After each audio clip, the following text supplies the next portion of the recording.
Olá, alunos do primeiro ano do ensino médio. Vamos lá para mais uma aula de física. Olha, a gente está trabalhando a primeira, segunda e terceira lei de Newton, mas essa aula vai ser sobre a terceira lei de Newton, que é ação e reação. Ok? Então, vamos lá. Toda ação, sou o professor Ramerito, não é isso? Fico com vocês durante o ano na aula de física. Toda ação há sempre oposta, uma reação igual, ou ações mútuas de dois corpos, um sobre o outro, são sempre iguais e dirigidas para partes contrárias. Newton, não é isso?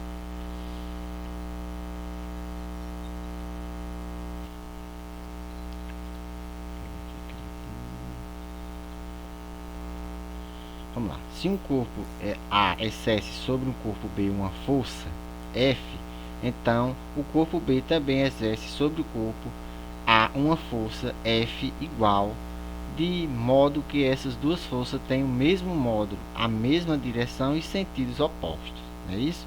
É o que diz a terceira lei de Newton, não é isso?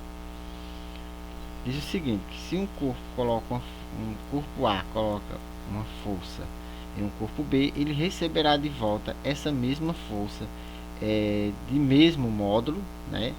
A mesma direção e sentidos opostos, não é isso?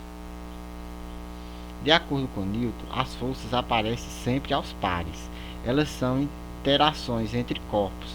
Newton chamou essa par de forças de ação e reação. As forças de ação e reação ocorrem em corpos distintos e, portanto, não se cancelam.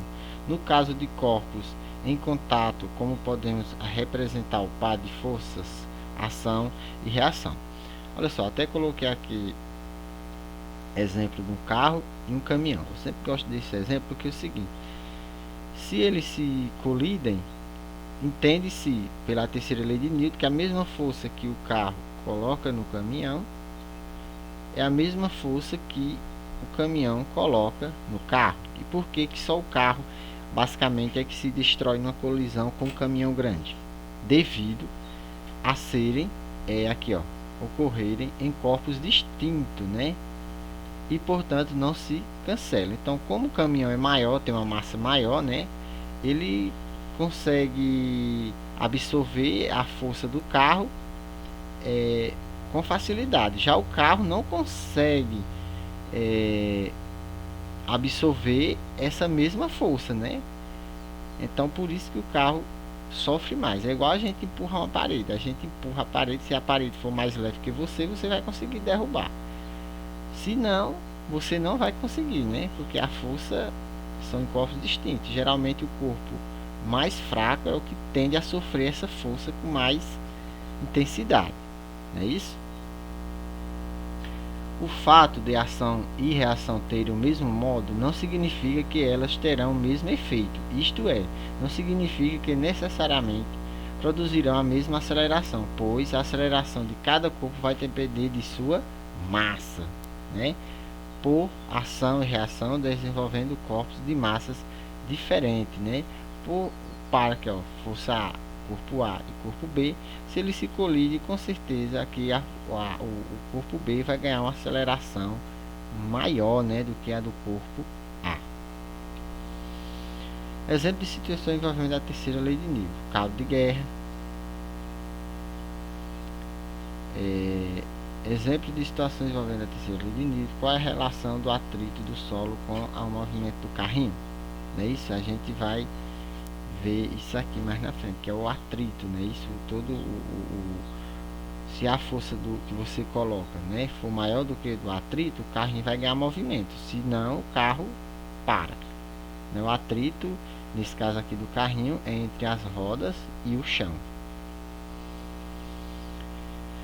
De acordo com a terceira lei de Newton, tenta explicar como os foguetes são lançados, né? Aqui literalmente é a terceira lei de Newton. Eles lançam aqui uma força muito grande, né? Logicamente, como a massa da Terra é maior do que a massa do foguete, o foguete é quem vai ser lançado, né? Isso até aonde fica lá, sai a força da gravidade da Terra, né? O campo gravitacional.